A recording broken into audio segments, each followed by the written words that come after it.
दोस्तों 14 जुलाई 1789 की सुबह पेरिस नगर जो था वहाँ पर आतंक का माहौल था। किसी ने अफवाह फैला दी कि सम्राट ने सेना को शहर में घुसने का आदेश दे दिया है और ये सेना नागरिकों पर गोलियां चलाने वाली है। इसलिए लगभग 7,000 मर्द और औरतें टाउन हॉल के सामने एकत्र हुए और सैनिकों से बचने के लिए उन्होंने एक जन सेना गठन करने का निर्णय लिया। नागरिकों को सेना से लड़ने के लिए हथियारों की आवश्यकता थी और वो हथियारों की खोज में बहुत से सरकारी भवनों में जबरन प्रवेश कर गए। अंततः सैकड़ों लोगों का एक समूह पेरिस नगर में बास्तील किला पहुंचा, जहां जेल को तोड़ डाला गया और भारी मात्रा में वहां पर गोला बारूद मिलने की संभावना थी। हथियार पर जब कब्जा कर रहे थे ये लोग, तो बास्तील का कमांडर जो है मारा गया, जो कि आपके सामने है। ये बास्तील का कमांडर था जो मारा गया। हालांकि वहाँ पर कैदियों की संख्या मात्र 7 ही थी और सम्राट का जो ये किला था ये उसकी निरंकुश शक्तियों का प्रतीक होने के कारण लोगों द्वारा इसको घृणा किया जाता था और उस घृणा के कारण जो है बास्तील किला उसको लोगों ने ढहा दिया और किले के जो अवशेष थे बाजार में उन लोगों को बेच दिए गए जो इस ध्वंस को बतौर स्मृति संजोना चाहते थे। और जो ये घटना थी, इसके बाद कई दिनों तक जो है पेरिस तथा देश के देहाती जो क्षेत्र थे वहाँ पर बहुत सारे संघर्ष देखने को मिले और अत्यधिक महंगाई बढ़ गई थी और जनता जो है पाव रोटी की महंगी कीमतों से परेशान थी और विरोध जता रही थी। ऐसा देख करके क्या हुआ कि बाद में सम्राट को गिलोटीन पर चढ़ा दिया गया और उसका सर कलम कर दिया गया। आखिर ऐसा क्यों हुआ और इसका क्या कारण रहा होगा, इसी को जानने के लिए चलिए हम चलते हैं 18वीं सदी के स्टार्टिंग में और 17वीं सदी के अंतिम छोर पर। उस समय क्या था कि सन 1774 में बुर्बो राजवंश का लुई 16वां फ्रांस की राजगद्दी पे बैठा। उस समय उसकी उम्र जो है मात्र 20 वर्ष थी। उसका विवाह ऑस्ट्रेलिया की राजकुमारी मेरी एंटोनिएट से करा दिया गया। लंबे समय तक फ्रांस जो है युद्ध करता आ रहा था। उन युद्धों के कारण जो है फ्रांस के वित्तीय संसाधन नष्ट हो चुके थे और फ्रांस का जो राजकोष था वो खाली था और वर्सराय के विशाल महल और राज दरबार की शानो शौकत बनाए रखने की फिजूल खर्ची अलग से थी। जैसा देख सकते हैं ये वर्सराय का बहुत बड़ा विशाल महल है। इसकी शानो शौकत और फिजूल खर्ची जो है इसी में लग जाती थी राज दरबार के मेंटेनेंस में। और फिर लुई 16वें के शासनकाल में ही क्या हुआ था कि फ्रांस ने जो है अमेरिका के 13 उपनिवेशों को यानी कि 13 कॉलोनियों को ब्रिटेन से यानी कि ब्रिटेन जो इंग्लैंड है उससे आज़ाद कराने में सहायता दी थी। और इस युद्ध के चलते, ये जो युद्ध था जिसमें फ्रांस ने अमेरिका की सहायता दी थी, इस युद्ध के चलते 10 अरब लिब्रे से अधिक का कर्ज और जुड़ गया था फ्रांस पर, जबकि उससे पहले उस पर 2 अरब लिब्रे का बोझ चढ़ा हुआ था। यानी कि कुल मिलाकर यहाँ पे 12 अरब लिब्रे का कर्ज फ्रांस के ऊपर चढ़ गया था।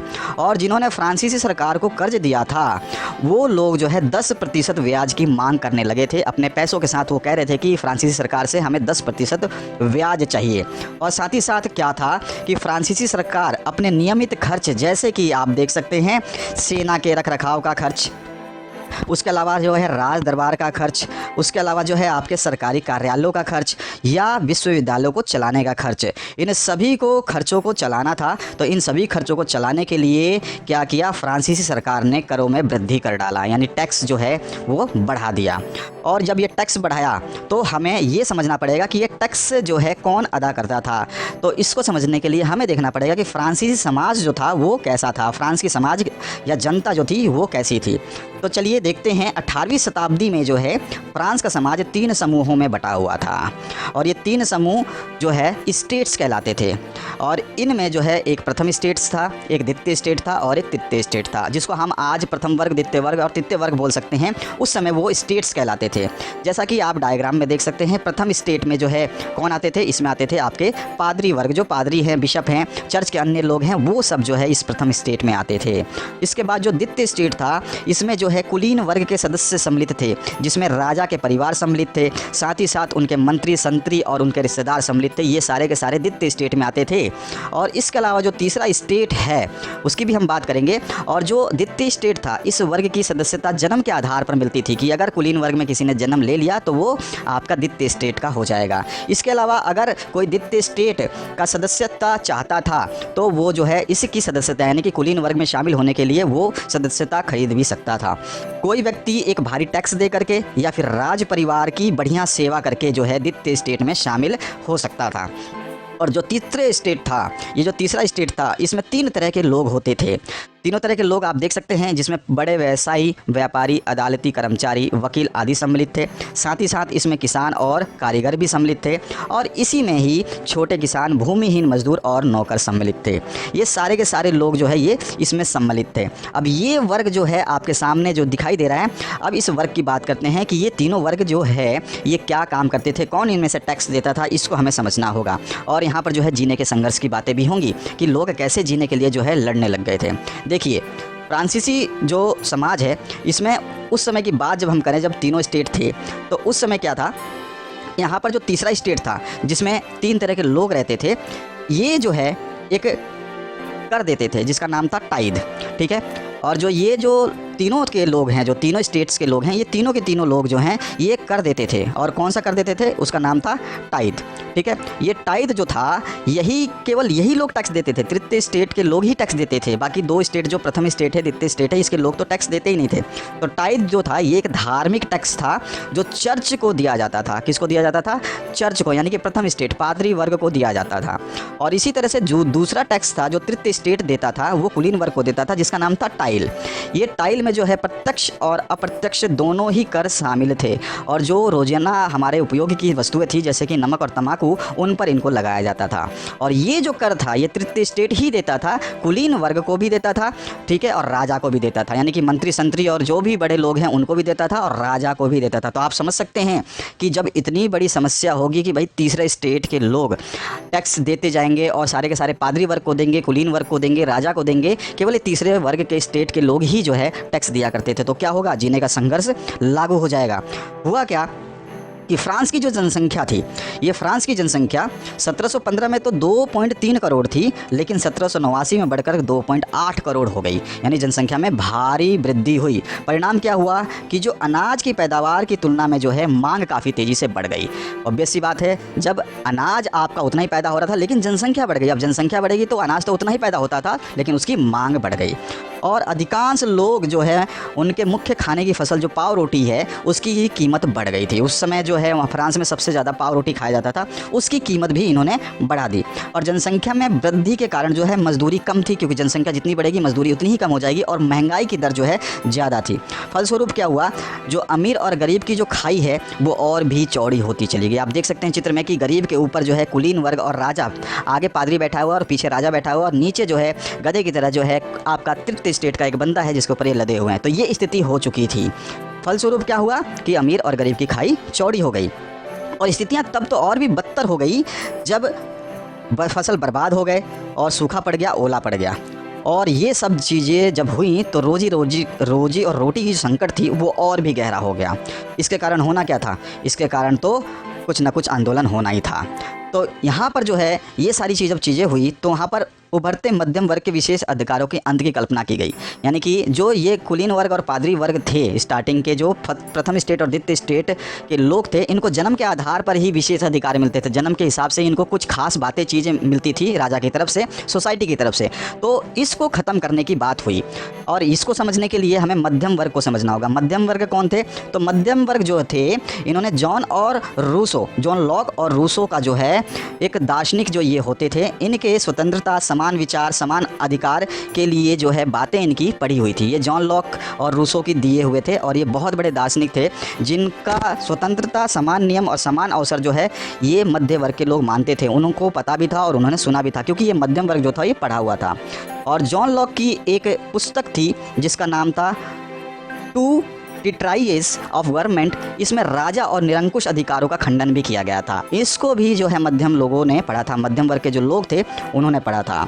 और रूसो ने जो है अपने एक किताब में बताया था कि जो लोग है उसकी सहमति पर, यानी कि लोगों की सहमति से राज होना चाहिए। तो इस तरह की एक किताब लिखी थी जिसका नाम था सामाजिक अनुबंध। तो ये भी मध्यम वर्ग के लोगों ने काफ़ी पढ़ा था।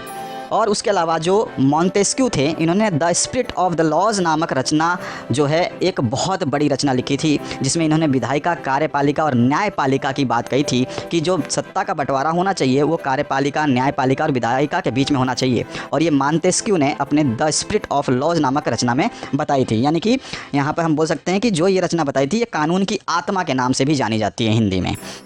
इसके बाद हुआ क्या कि जो ये 18वीं सदी के लोग थे जिसकी हम बात कर रहे थे, इसमें कौन आते थे?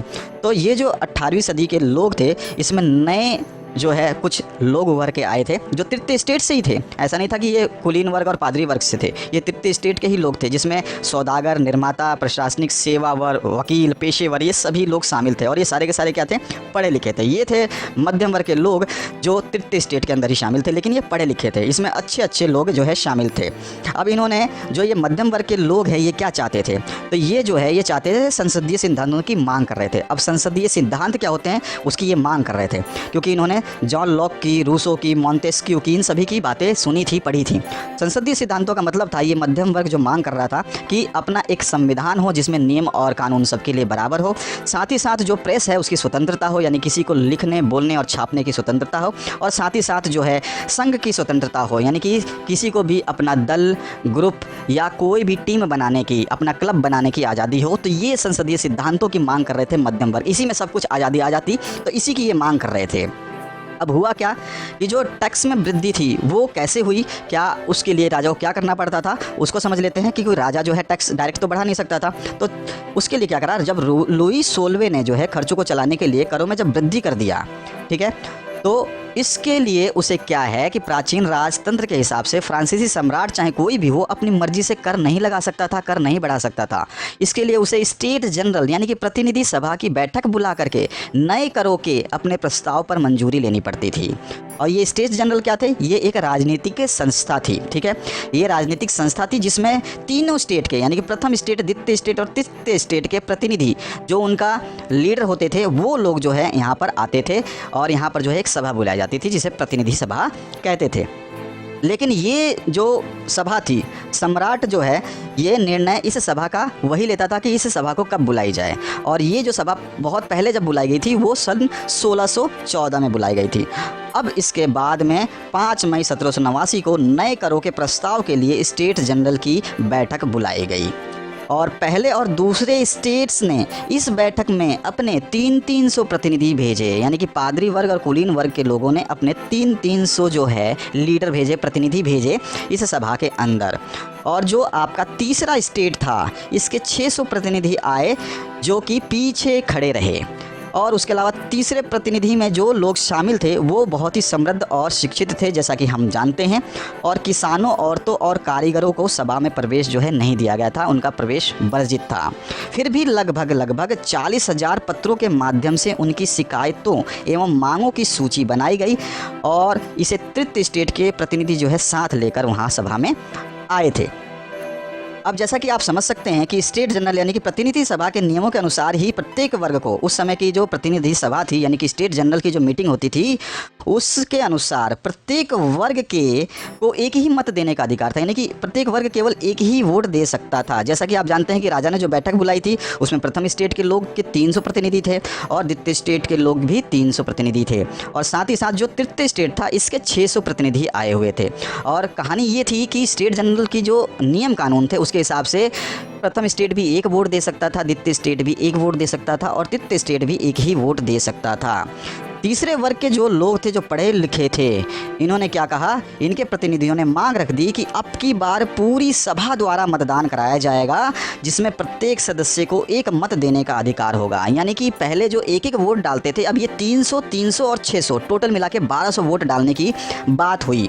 ये तीसरे स्टेट जो पढ़े लिखे लोग थे उन्होंने ये बात अपनी कहाँ रखी, राजा के सामने रखी। और ये राजा के सामने इसलिए रखी ये बात क्योंकि यही लोकतांत्रिक सिद्धांत था जिसके बारे में इन्होंने जो है रूसो की पुस्तक पढ़ी थी, द सोशल कॉन्ट्रैक्ट में इन्होंने रूसो ने प्रस्तुत किया था लोकतांत्रिक सिद्धांत को। और इस बात को इन्होंने पढ़ा था तृतीय जो लोग थे तित्ते स्टेट के, इन्होंने पढ़ा था, ये पढ़े लिखे लोग थे, इसीलिए इन्होंने लोकतांत्रिक सिद्धांत की बात रख दी कि तीसरे वर्ग के सभी प्रतिनिधि और पहले वर्ग के यानी प्रथम स्टेट के सभी प्रतिनिधि, दूसरे स्टेट के प्रतिनिधि और तीसरे स्टेट के सभी प्रतिनिधि जो है वोट डालेंगे। एक एक वोट नहीं डालेंगे, बल्कि जितने सदस्य हैं उतने वोट डालेंगे। परंतु सम्राट ने जो है इसको क्या करा, इस प्रस्ताव को अस्वीकार कर दिया। यानी कि सम्राट नहीं चाहता था कि सारे के सारे लोग जो है वोट डालें। अब सम्राट ने जब इस प्रस्ताव को अस्वीकार कर दिया तो तीसरे स्टेट के प्रतिनिधि इसका विरोध जताते हुए सभा से बाहर चले गए। और ये जो तीसरे स्टेट के प्रतिनिधि जो हैं ये 20 जून को वर्सराय के इंडोर टेनिस कोर्ट में जमा हुए। और वहाँ पर जमा होने के बाद ये जो है इंडोर नेशनल असेंबली यानी कि उन्होंने वहाँ पर जो है टेनिस कोर्ट में अपने आप को नेशनल असेंबली घोषित कर दिया और शपथ ली कि जब तक सम्राट की शक्तियों को कम करने वाला संविधान तैयार नहीं किया जाएगा तब तक असेंबली भंग नहीं होगी। ठीक है। और इस असेंबली के जो लीडर थे वो थे मिराबियो और आबेसिये। ये दो बंदों ने ये नेशनल असेंबली का जो है कमांड संभाल लिया। अब ये क्रांति की शुरुआत कैसे हुई, तो सबसे पहले हम समझ लेते हैं कि मिराबियो और आबेसिये कौन थे। मिराबियो की बात करें तो मिराबियो जो हैं इनका जन्म कुलीन परिवार में भले ही हुआ था, लेकिन ये सामंती विशेष अधिकार, जो जन्म से मिलने वाले विशेष अधिकार थे, उनको समाज से ख़त्म करने की ज़रूरत को समझते थे। उसने एक पत्रिका भी निकाली थी और वर्सराय में जुटी भीड़ के समक्ष जोरदार भाषण भी दिया था। और आबेसिये जो है मुख्यतः पादरी था। और तीसरा स्टेट क्या है, यानी कि जो 3 स्टेट आपने देखे, तीसरा स्टेट क्या है, उस शीर्षक के अंततः यानी कि अंतर्गत एक प्रभावशाली प्रचार पुस्तिका, आजकल के अखबार में आपने देखा होगा छोटे छोटे पन्नों पे एडवर्टाइजमेंट आते हैं, उन्हीं को हम पैम्पलेट कहते हैं। तो इस तरह की इसने प्रचार पुस्तिका भी निकाली। और जिस वक्त नेशनल असेंबली संविधान जो है तैयार करने में लगी हुई थी, उस समय क्या हो रहा था, पूरा जो फ्रांस है वो आंदोलित हो रहा था। यानी हर जगह पे आंदोलन जो है छिड़ने लग गई थी। आलम तो ये था कि कड़ाके के ठंड के कारण जब फसल मारी गई थी और जो है सूखा पड़ चुका था कई इलाकों में, तो पाव और रोटी की कीमतें जो है आसमान छू रही थी। बेकरी की दुकानों पर घंटों के इंतजार के बाद गुस्साई औरतों ने क्या करा, भीड़ ने जो है दुकान पर, पाव रोटी की दुकान पे ही धावा बोल दिया। और हुआ क्या, इसका परिणाम बहुत बुरा हुआ। ये बहुत ही बुरा हुआ ये परिणाम। और आगे देखते जाइए, दूसरी तरफ सम्राट ने जब इन्होंने धावा बोला तो इसी का परिणाम इतना बुरा हुआ कि सम्राट ने क्या करा, पेरिस में सेना को घुसने का आदेश दे दिया। नाराज भीड़ ने 14 जुलाई को बास्तील जो किला था उस पर धावा बोल दिया और उसको नेसो नाबूद कर दिया। देहाती इलाकों में गांव-गांव यह अफवाह फैल गई कि कुलीन वर्ग ने भाड़े पर लठेतों लुटेरों के गिरोह को बुला लिया है जो किसानों की पकी फसलों को तबाह करने निकल पड़े हैं। इससे भयभीत होकर किसानों ने भी कुदाल और बेलचों से ग्रामीण किलों पर आक्रमण कर दिए। उन्होंने अन्न भंडारों को लूट लिया और लगान संबंधी सारे दस्तावेज जो है इन्होंने जला दिए। इसके बाद क्या हुआ कि विद्रोही जो प्रजा थी, इसकी शक्ति का अनुमान जो है राजा को लग चुका था। जो ये प्रजा थी, जब इसने इतना आक्रमण किया तो राजा को अनुमान लग चुका था, लुई 16 को अनुमान लग चुका था। इसलिए लुई 16 ने जो है नेशनल असेंबली को मान्यता दे दी और ये भी मान लिया कि उसकी सत्ता पर अब से संविधान का अंकुश रहेगा। और 4 अगस्त 1789 की रात को नेशनल असेंबली ने पादरी वर्ग के लोगों को भी, जो अपने विशेष अधिकार उनको मिलते थे, उनको भी छोड़ने पर विवश कर दिया। धार्मिक कर जो टाइद दिया जाता था उसको भी समाप्त कर दिया और चर्च की भूमि को जब्त कर ली। और इस प्रकार 20 अरब लिब्रे की संपत्ति सरकार के हाथ में आ गई। अब हम बात करें कि नेशनल असेंबली को जब ये मान्यता मिल गई तो इसका संविधान तैयार हो चुका था। तो नेशनल असेंबली ने जो है सन 1791 में संविधान का प्रारूप तैयार कर लिया था। और नेशनल असेंबली ने सरकार को जो है 3 भागों में बांट दिया था। यानी कि इनका जो संविधान बना था वो कुछ इस तरह था, सरकार कैसे बनेगी कि एक विधायिका होगी, एक कार्यपालिका होगी, एक न्यायपालिका होगी। विधायिका में जो है ये 745 निर्वाचित सदस्य, जो नेशनल असेंबली है इसके निर्वाचित सदस्य रहेंगे। ठीक है। विधायिका क्या थी, विधायिका जो कानून और नियम बनाती थी। कार्यपालिका क्या करती थी, यह देखती थी कि कानून का पालन ठीक से हो रहा है या नहीं। और न्यायपालिका क्या करती थी, न्यायपालिका नियमों का पालन ना करने वालों को दंडित करने का काम करती थी। विधायिका में वो लोग सम्मिलित थे जिन्होंने नेशनल असेंबली बनाई थी, यानी कि 745 निर्वाचित सदस्य जो मध्यम वर्ग के थे, ये नेशनल असेंबली विधायिका कहलाए। और साथ ही साथ जब कार्यपालिका थी इसमें राजा और उनके मंत्री वगैरह शामिल किए गए और न्यायपालिका में जो है न्यायाधीश को शामिल किया गया। तो इस तरह से सरकार का प्रारूप इन्होंने अपने संविधान में तैयार कर लिया। और जो 1791 का प्रारूप आपने ये सरकार का देखा, ये 1791 का प्रारूप जो है लोगों के लिए, आम लोगों के लिए कैसा था, इसकी बात करें तो इन्होंने जो संविधान 1791 में तैयार किया था, ये आम लोगों के लिए कैसा था। उस समय फ्रांस की जनसंख्या जो थी वो 2.8 करोड़ की जनसंख्या थी, जिसमें से इन्होंने 40 लाख जो है सक्रिय नागरिक माने, 40 लाख सक्रिय नागरिक थे और इन्हें ही केवल वोट देने का अधिकार था, जिसमें केवल पुरुष ही शामिल थे और इनकी उम्र 25 वर्ष से अधिक थी और ये सरकार को कर देते थे। तो इन्होंने 40 लाख लोग जो है सक्रिय नागरिक छांटे और इसी तरह से इसी 2.8 करोड़ में से 30 लाख ऐसे नागरिक छांटे गए जिन्हें निष्क्रिय नागरिक कहा गया। ये जो है वोट नहीं दे सकते थे, इनको इसका अधिकार नहीं था। इसमें पुरुष, महिला और बच्चे सभी शामिल थे। इनकी उम्र 25 वर्ष से कम थी और ये सरकार को जो है क्या नहीं देते थे, टैक्स नहीं देते थे। अब जो है संविधान जब पारित हो गया तो फ्रांस तो संवैधानिक राजतंत्र बनना ही था। तो क्या हुआ, जो है 1791 संविधान का जो प्रारूप आपने देखा वो आम लोगों के लिए कैसा था, क्या ये आम लोगों और राजा के लिए अलग था, इसको समझ लेते हैं। तो देखिए उस समय जो संविधान तैयार किया गया था तो इसमें जो 40 लाख लोग सक्रिय नागरिक थे, इन्हें वोट देने का अधिकार था। इनमें केवल पुरुष ही शामिल थे, इनकी उम्र 25 वर्ष से अधिक थी और ये सरकार को कर देते थे, यानी कि टैक्स देते थे। यही लोग अपना वोट दे करके न्यायपालिका का जो है न्यायाधीश को चुनते थे। यही लोग 40 लाख जो सक्रिय नागरिक कहलाते थे, ये लोग न्यायपालिका के न्यायाधीश को वोट दे करके चुनते थे और यही 40 लाख लोग फिर से वोट दे करके निर्वाचक पुरुष चुनते थे और उनकी संख्या थी 50,000, यानी कि 50,000 निर्वाचक पुरुष, जो भी कोई भी हो सकता है, तृतीय स्टेट के लोग हो सकते हैं। तो इसमें सारे के सारे पुरुष जो है सम्मिलित किए गए थे, इनमें इनको चुना जाता था और ये केवल इन 40 लाख लोगों द्वारा केवल 50,000 पुरुष चुने जाते थे और जो ये 50,000 पुरुष थे ये वोट देते थे और जो है ये विधायिका बनाते थे, यानी कि विधायिका के जो है 745 सदस्य ये लोग चुनते थे। जो निर्वाचक 50,000 पुरुष है ये अपना वोट दे करके विधायिका के, नेशनल असेंबली के 745 सदस्य चुनते थे और जो नेशनल असेंबली के 745 सदस्य थे ये अपना वोट देकर के कार्यपालिका को चुनते थे, यानी कि राजा कौन होगा और मंत्री कौन होंगे इनको चुनते थे, यानी कि विधायिका जो है सब पे अपना नियंत्रण रखती थी। इस तरह से आम लोगों और राजा के लिए ये संविधान का प्रारूप कैसा था हमने समझा। अब हमारा जो है फ्रांस कैसा बन गया, संवैधानिक बन गया था और साथ ही साथ जो है अब इसका यहाँ पर बात हो रही थी कि यहाँ पर जो है फ्रांस में जो है राजतंत्र खत्म होने वाला है और गणतंत्र की स्थापना होने वाली है। तो यहाँ पर हुआ क्या कि जब ये कार्यपालिका बन गई, संविधान का प्रारूप तैयार हो गया, तो फ्रांस के जो राजा थे लुई 16वें ने संविधान पर क्या करा, हस्ताक्षर कर दिया। उससे पहले जो यहाँ पर जब ये हमारा फ्रांस का संविधान तैयार हुआ था तो इसमें जो अधिकार मिले थे लोगों को, सभी लोगों को, उसमें पहला अधिकार था जीवन के अधिकार मिले थे, दूसरा अभिव्यक्ति की स्वतंत्रता, यानी कोई बोल सकता है, छाप सकता है, लिख सकता है, अपनी बातों को रख सकता है, उसकी स्वतंत्रता मिली थी इस संविधान के हिसाब से और कानून के समक्ष सभी को बराबर रख दिया गया था। किसी को जो है जन्म के विशेषाधिकार की बात नहीं की गई थी जो पहले मिलती थी और बराबरी के अधिकार भी दे दिए गए थे। और जैसा कि मैंने बताया जब ये संविधान तैयार हुआ तो लुई 16 ने जो है संविधान पर हस्ताक्षर कर दिए थे, परंतु प्रशा के राजा से लुई 16वें की गुप्त बात भी चल रही थी क्योंकि वो चाहता नहीं था कि किसी के अंडर काम करे और फ्रांस की इन घटनाओं से जो पड़ोसी देश के शासक थे, राजा थे, वो भी चिंतित हो चुके थे और वो नहीं चाहते थे कि 1789 के बाद ऐसी कोई भी घटना हो। तो इन शासकों ने क्या है, अपनी सेना भी यहाँ पर फ्रांस में भेजने की योजना बना डाली और जब तक ये अपनी सेना भेजते तब तक क्या हुआ कि अप्रैल 1792 में नेशनल असेंबली ने प्रशा और ऑस्ट्रिया के विरुद्ध जो है युद्ध की घोषणा कर डाली और नेशनल असेंबली की इस घोषणा के बाद हजारों स्वयंसेवक जो नेशनल असेंबली को अच्छा समझते थे वहाँ की सेना में भर्ती होने के लिए जमा होने लगे। लोगों ने इस युद्ध को जो है यूरोप के राजाओं और कुलीनों के विरुद्ध जो है जनता की जंग मान लिया। इन लोगों के होठों पर जो है देशभक्ति गीत मार्सिले भी था जिसे फ्रांस का राष्ट्रगान भी घोषित कर दिया गया था, क्योंकि 1791 के संविधान में सिर्फ अमीरों को ही राजनीतिक अधिकार प्राप्त हुए थे, यानी कि जो अमीर लोग थे केवल वही लोग जो है वोट डाल सकते थे। तो वो जो 40 लाख लोग हमने देखे थे जिसको सक्रिय नागरिक कहा गया था उसमें केवल अमीर पुरुषों को ही वोट देने का अधिकार था, गरीब पुरुषों को वोट देने का अधिकार नहीं दिया था नेशनल असेंबली ने।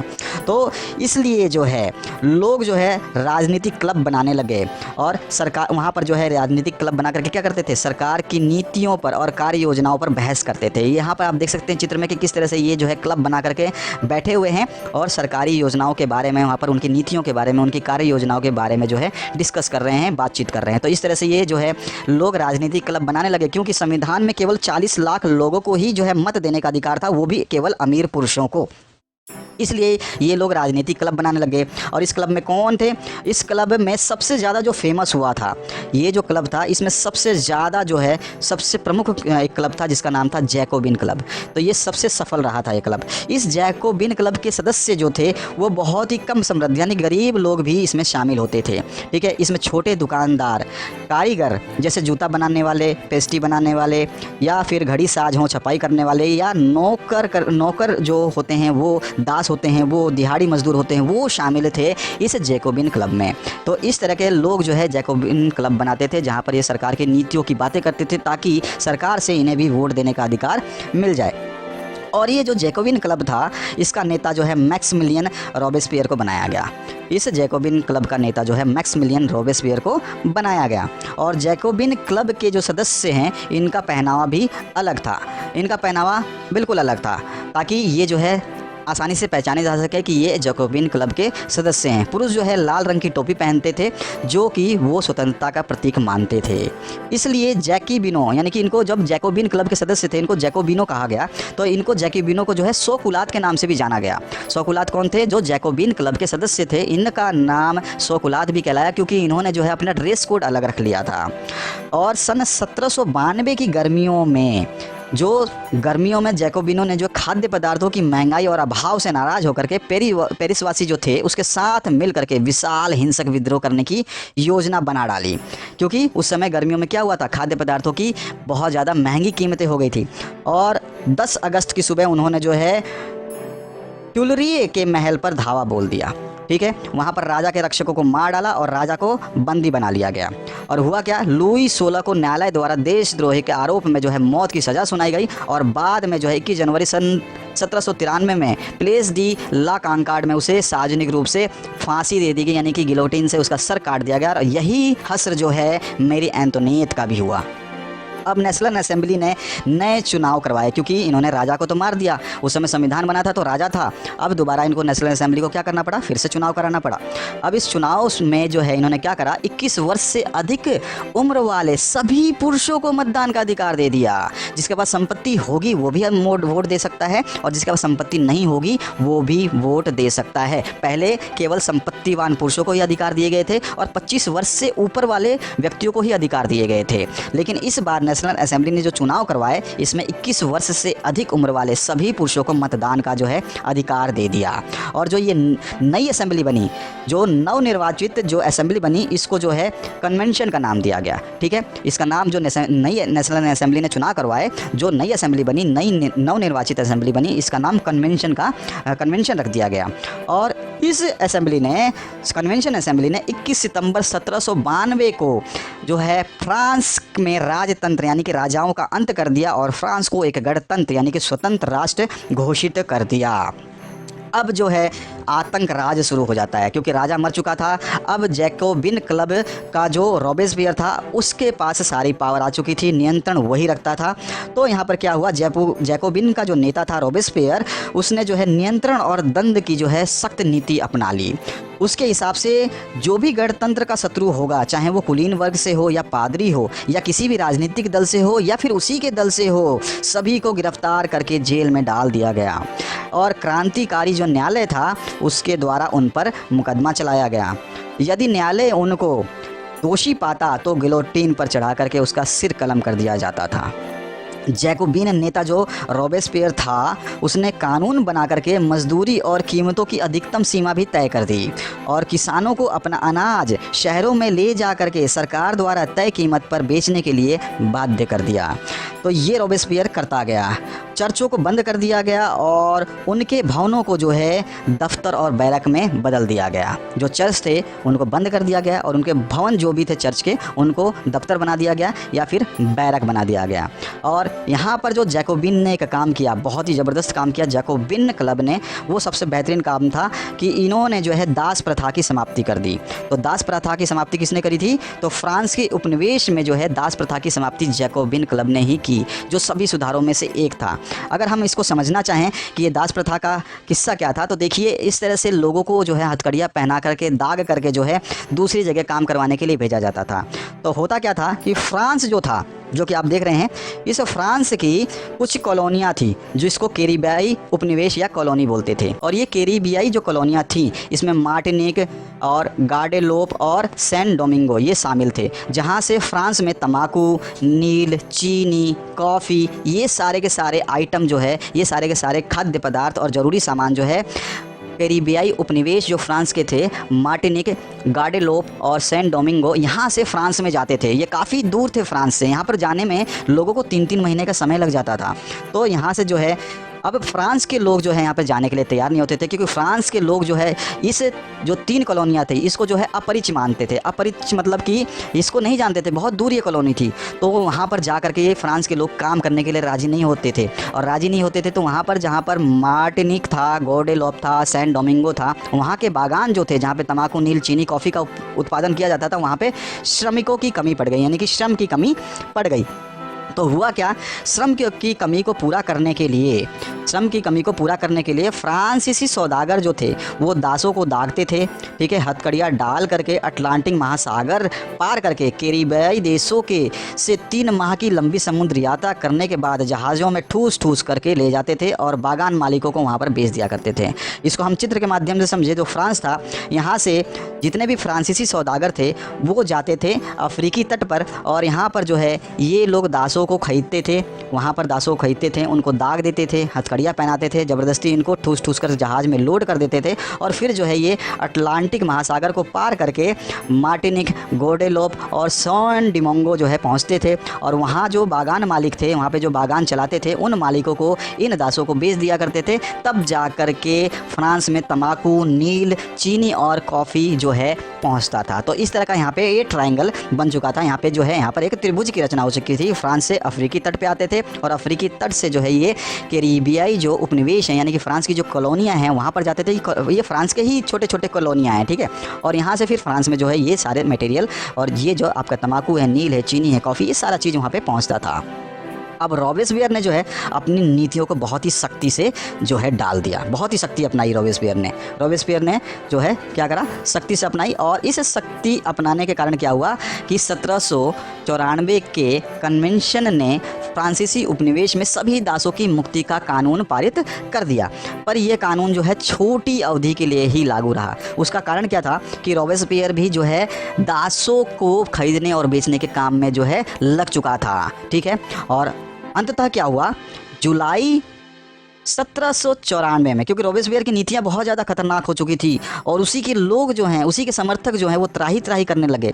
और उसके लोग जब समर्थन नहीं करेंगे, उसका त्राही त्राही करने लगेंगे, तो होगा क्या कि अंततः जुलाई 1794 में, ठीक है, न्यायालय ने रॉबेस्पियर को दोषी ठहरा दिया और गिरफ्तार करके उसको अगले ही दिन गिलोटीन पर चढ़ा करके उसका सिर कलम कर दिया, क्योंकि रॉबेस्पियर उन दासों को बेचने के काम में लग चुका था और वो दोषी पाया गया। इसलिए जो है रॉबेस्पियर का अंत हुआ। और इस तरह से यहाँ पर देखा कि जैकोबिन जो सरकार थी वो भी ख़त्म हो गई एक तरह से, जब लीडर मारा गया। तो यहाँ पर डिक्टेटरी शासन का जो है फ्रांस बना। अब वो कैसे बना, डायरेक्टरी शासित फ्रांस ऐसे बना क्योंकि जैकोबिन सरकार इसका पतन हो गया, क्योंकि उसका जो राजा था वो मारा गया। और राजा इनका मतलब राजा क्या मतलब इनका लीडर वो मारा गया। और वो कौन था, रॉबेस्पियर जब जैकोबिन क्लब का मारा गया तो जैकोबिन सरकार का पतन माना गया। और जब ये जैकोबिन सरकार गिरी, यानी कि ख़त्म हो गई, तो फिर से जो शक्ति थी, सत्ता थी, जो पावर थी, वो मध्यम वर्ग के पास आ गई। मध्यम वर्ग के बारे में हम जानते ही हैं, तो मध्यम वर्ग के पास में आ गई। मध्यम वर्ग ने फिर नया संविधान बनाया, क्योंकि इतने बार चेंजेस हो रहे हैं तो हर बार जो है कानून नियम बदलने पड़ते थे। उस समय रॉबेस्पियर ने संविधान को अपने हिसाब से चलाया था। अब मध्यम वर्ग के पास फिर से ये संविधान का जो है नियम बनाने के लिए वापस उसको मेहनत करनी पड़ी। तो मध्य वर्ग ने फिर से नया संविधान बना दिया। और इस नए संविधान में क्या करा इसमें जो है संपत्तिहीन पुरुषों को मताधिकार से वंचित कर दिया गया। यानी कि पहले रॉबेस्पियर ने यानी कि जैकोबिन ने क्या कहा था, सभी को मत देने का अधिकार दे दिया था, चाहे वो गरीब हो या अमीर हो। लेकिन नया जो संविधान बना जिसको मध्यम वर्ग ने बनाया, इसमें नए संविधान के तहत जिसके पास संपत्ति नहीं है उसको मत देने का अधिकार यानी कि वोट देने का अधिकार नहीं दिया गया। और साथ ही साथ जो है इस संविधान के हिसाब से विधान परिषदों को अपनाया गया, वो भी 2 विधान परिषदों को। यानी कि इस संविधान में केवल 2 चुनी गई विधान परिषदों को ही अपनाया गया। पहले के जो संविधान थी उसमें न्यायपालिका, विधायिका और कार्यपालिका थी, लेकिन अब जो संविधान बना इसमें संविधान में जो है केवल विधान परिषद ही बने, और वो भी 2 चुने हुए विधान परिषद जिसमें 5-5 सदस्य दोनों तरफ होते थे। और ये 5-5 विधान परिषद के जो सदस्य थे ये मध्यम वर्ग और ये सारे के सारे मिलकर के क्या करने लग गए, झगड़ा करने लग गए।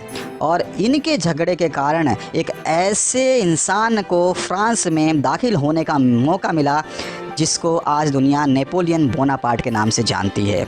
और इसी कारण इनके झगड़े की वजह से तानाशाह नेपोलियन बोनापार्ट का उदय हुआ, जो कि 1804 से 1815 तक फ्रांस का राज संभाला।